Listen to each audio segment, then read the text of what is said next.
भगवान शिव के नाम की महिमा और जो भगवान शिव रुद्राक्ष को धारण करते हैं, उस रुद्राक्ष को धारण करने की महिमा को बताएं, उसका महत्व क्या है, किस प्रकार भगवान शिव की भक्ति को हम प्राप्त कर सकते हैं। शिव नाम मुखे यस्य सदा शिव शिवेति चा पापानि नाशन्तेव खदिरा अंगरम यथा। सूत जी ने कहा कि जिसके मुख में भगवान शिव का नाम आता है, वो मुख अनेक प्रकार के पाप करते हुए भी वो पवित्र हो जाता है। जैसे गंगा में अनेक प्रकार के दूषित पदार्थ भी बहते हैं, लेकिन उन दूषित पदार्थों के बहने से मुर्दा भी बहता है, अनेक प्रकार के नाले भी उसमें डाले जाते हैं, लेकिन गंगा मैया की शुद्धि हमेशा एक समान ही रहती है। सूर्य की किरणें स्वच्छ वस्तुओं पर भी पड़ती हैं और कोई दूषित वस्तु हो तो वहां भी पड़ती हैं, लेकिन वो भी पवित्र होती हैं। अग्नि में आप अच्छी वस्तुओं को बनाओगे, बुरी वस्तुओं को बनाओगे, अग्नि दोनों को जलाएगी। गीली लकड़ियां डालो वो भी जल जाएंगी, सूखी डालो वो भी डल जाएंगी। जिस प्रकार अग्नि हर प्रकार की लकड़ियों को जला देती है, वैसे एक भगवान शिव का नाम समस्त पापों को जला के भस्म करने वाला है। केवल भगवान महादेव का नाम सब प्रकार के पापों से मुक्ति दिलाने वाला है। भगवान शिव को नमस्कार करते हुए सब ऋषि मुनि वहां बैठ गए और कहा कि भगवान शिव का नाम जिस मुख से निकलता है वो मुख कोई साधारण नहीं है। बोले फिर? बोले वो मुख तीर्थ के समान हो जाता है। भैया थोड़ा उधर भी आवाज दे दो। वो मुख तीर्थ के समान हो जाता है जिस मुख के द्वारा भगवान शिव का नाम निकलता है। गुरुदेव भगवान ने कहा, शिव जी का नाम लेने वाले भक्तों में एक बड़े सुंदर भक्त की कथा आई है, जिन्होंने शिव के नाम को लेकर अपने जीवन को भगवान शिव के चरणों में समर्पित कर दिया। एक ऐसा भक्त जिसने जीवन में केवल पाप ही किया। देखो, पाप करना बहुत बड़ा अपराध है, लेकिन उसका बोध ना हो कि हम क्या कर रहे हैं, और जीवन में कोई गुरु मिले, कोई संत मिले, वो हमें बोध करा दे कि हमारे द्वारा किया हुआ कर्म अपराध की श्रेणी में है। क्योंकि हमें तो लगता नहीं, अगर हम कुछ बुरा भी करें तो क्या हमें लगता है कि हम बुरा कर रहे हैं? इस दुनिया में जितनी बुराई है ना, वो सामने वाले में दिखती है, और दुनिया की जितनी अच्छाई है वो अपने आप में दिखती है। दुनिया की जितनी अच्छाई है वो व्यक्ति कहेगा सब हम में है, और बुरा बोले सामने वाला सबसे बुरा है। बाबा कबीरदास जी कहते हैं कि बुरा जो देखन में चला, बुरा न मिलिया कोई। अगर मैं बुराई ढूंढने के लिए गया तो मुझे तो कोई बुरा मिला ही नहीं। फिर कौन बुरा मिला? बोले हमसे बुरा कोई नहीं था। इस संसार में हमसे बुरा कौन होगा? हमारी दृष्टि, हमारी सोच पे डिपेंड करता है। जैसी दृष्टि बना लोगे, सृष्टि वैसे ही नजर आने लगेगी। इसलिए हमारे वृंदावन में कहते हैं, भैया जैसा खाओगे अन्न वैसा बनेगा मन, जैसा पियोगे पानी वैसे बोलेगी वाणी, और जैसा करोगे संग वैसा चढ़ेगा जीवन में रंग। शिव महापुराण कहती है कि बुराई किसी और में नहीं, बुराई तो अपने आप में खोजना चाहिए, वो हम खोजते नहीं हैं। और बुराई जीवन में बढ़ती क्यों है? क्योंकि जिस वस्तु को व्यक्ति छिपाता है, अगर हम कोई बुरा काम करते हैं तो क्या हम किसी से बताते हैं? कोई चोरी कर लेगा, किसी को बताएगा?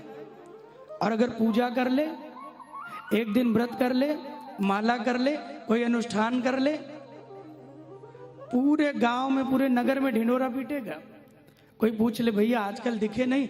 बोले आजकल अनुष्ठान चल रहा है हमारा, दिन रात माला कर रहे हैं, रोज 16 माला करते हैं भैया।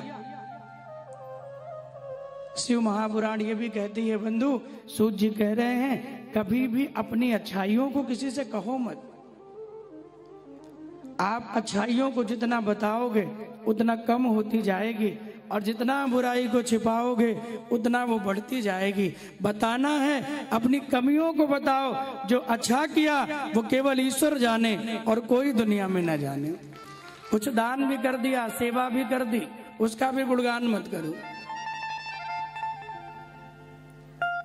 लेकिन हम करते हैं उल्टा, जिसे बताना चाहिए उसे छिपा लेते हैं, जिसे छिपाना चाहिए उसे बताते हैं। सूत जी ने कहा कि जो कथा ब्रह्मा जी ने नारद जी को सुनाई वो मैं तुम्हें सुना रहा हूं। रुद्राक्ष की उत्पत्ति कहां से हुई? भगवान शिव पार्वती जी से वर्णन करते हैं। एक समय भगवान अगाध दुख की पीड़ा में व्याप्त थे। नेत्रों से झरझर भगवान के आंसू गिरने लगे, और भगवान के नेत्र बिंदुओं से जो जल रूपी संचित अश्रु बिंदु नीचे गिरे हैं वही रुद्राक्ष बनकर आए हैं। कई प्रकार के रुद्राक्षों का वर्णन है, एक मुखी, चतुर्मुखी, अनेक प्रकार के रुद्राक्ष पाए जाते हैं। कोई सनातन प्रेमी है, भगवान शिव का अगर उपासक है तो उसके शरीर में रुद्राक्ष का स्पर्श जरूर होना चाहिए। जो व्यक्ति रुद्राक्ष को धारण करता है, शिव महापुराण कह रही है, उस व्यक्ति की कभी भी अकाल मृत्यु नहीं हो सकती, वो अकाल मृत्यु से बच जाता है। कोई बहुत बड़ी दुर्घटना होनी हो तो वो भी कम हो जाती है। इतना महत्व है रुद्राक्ष का।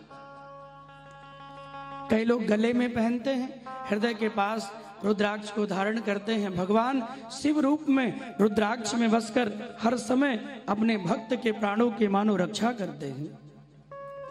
यन्मना भव भक्तजो मद्याजी माम नमस्कुरु मामेव युक्तैवं आत्ममानं मत्परायणः।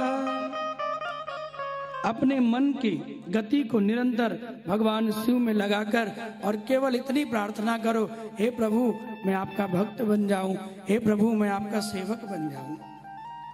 रुद्राक्ष की कितनी महिमा है। सूत जी कहते हैं एक समय एक व्यक्ति, बैलगाड़ी आप लोग जानते हैं कि नहीं?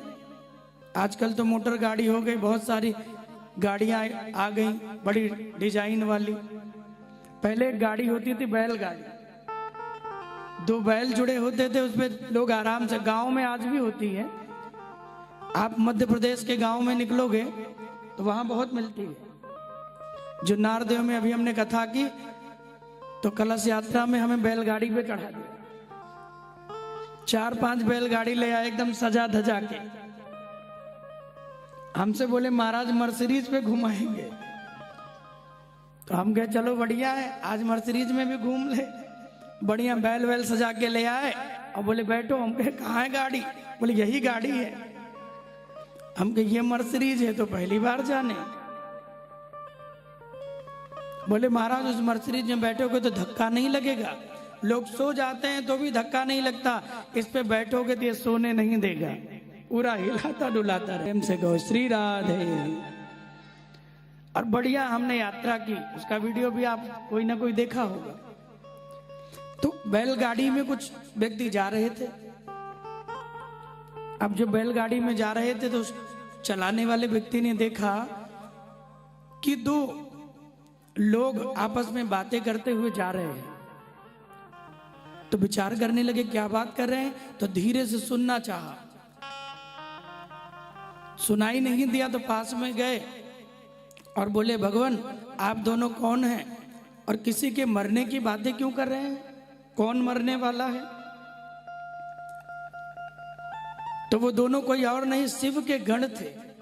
उन दोनों ने कहा कि ये जो व्यक्ति गाड़ी लेके जा रहा है ना, ये आगे जाएगा, इसकी गाड़ी एक नाले में फंस जाएगी, ये निकालने का प्रयास करेगा, इसके बैल इस पर प्रहार करेंगे, सींग लगने के कारण पेट में इसकी मृत्यु हो जाएगी और ये मरेगा तो हम इसे लेके जाएंगे। हम इसको लेने के लिए आए हैं। हम मृत्यु के देवता हैं। उस व्यक्ति को लगा ऐसे ही बोल रहे होंगे। धीरे धीरे गाड़ी आगे बढ़ी, नाले के पास गई तो गाड़ी फंस गई। वो व्यक्ति दूर से देख रहा है, इन दोनों ने तो सच कहा था। उस व्यक्ति ने उतरकर गाड़ी को निकालने का प्रयास किया। वो जितना प्रयास करता गया, गाड़ी और फंसती गई। बैलों ने प्रहार किया, पेट में सींग लगी, पेट फट गया, गिरा और उसकी मृत्यु हो गई। बैलों के सर के वार से वो व्यक्ति थोड़ा दूर जाके गिरा। उन दोनों ने कहा था कि हम उसको लेने के लिए आए हैं। गाड़ी फंसी, बैल ने मारा, व्यक्ति जाके दूर गिरा, मर भी गया। सारी बातें सच हो गई, लेकिन दोनों ने कहा था कि हम उसको लेने आए हैं। लेकिन लिया नहीं, खाली हाथ लौट के जाने लगे। तो व्यक्ति दौड़ा दौड़ा गया और कहा कि भगवान, आपने जो कुछ कहा था वो सच हो गया, लेकिन आप उसको बिना लिए वापस क्यों जा रहे हो? आप उसे लेके तो जाओ। यम के दोनों दूतों ने कहा, भगवान हम इसको लेने तो आए थे। ये व्यक्ति बड़ा पापी था, बड़ा बेईमानी के धन को एकत्र कर रहा था, जीवन में पाप का घड़ा भर गया। हम यम के दूत इसको लेने के लिए आए, यम के यहाँ ले जाके नरकों की यातना में इसे डाल देंगे। तो बोले लेके क्यों नहीं जा रहे हो? बोले महाराज अब मेरी हिम्मत नहीं हम उसको लेके जाए। बोले आपकी हिम्मत नहीं तो कौन ले जाएगा? लेने तो आप आए हो। बोले हिम्मत इसलिए नहीं है कि वो व्यक्ति सींगों के वार से जहां जाकर के गिरा, वहां रुद्राक्ष का पेड़ था। उस रुद्राक्ष के पेड़ से स्पर्श होने के कारण उसके सारे पाप मिट गए। अब उसे भगवान भोलेनाथ के भक्त स्वयं लेके जाएंगे। अब उसे मैं लेके नहीं जा सकता, इसलिए मैं खाली हाथ लौट के जा रहा हूं। और वो दोनों चले गए। भगवान शिव के गण आए और उस लेकर पार्षद के रूप में भगवान के धाम को जाने लगे। अब आप विचार करिए, रुद्राक्ष की कितनी महिमा है। केवल वृक्ष के छाया का स्पर्श हो जाने मात्र से जीवन के सारे पाप कट गए। तो जो महादेव जी का नाम लेकर निरंतर शिव जी को जल दे रहा है, पुष्प चढ़ा रहा है, क्या उसका कल्याण मेरे महादेव जी नहीं करेंगे? क्या जिसने नियम बना लिया रोज बाबा को एक लोटा जल चढ़ाएंगे, क्या मेरे महादेव जी उसका कल्याण नहीं करेंगे?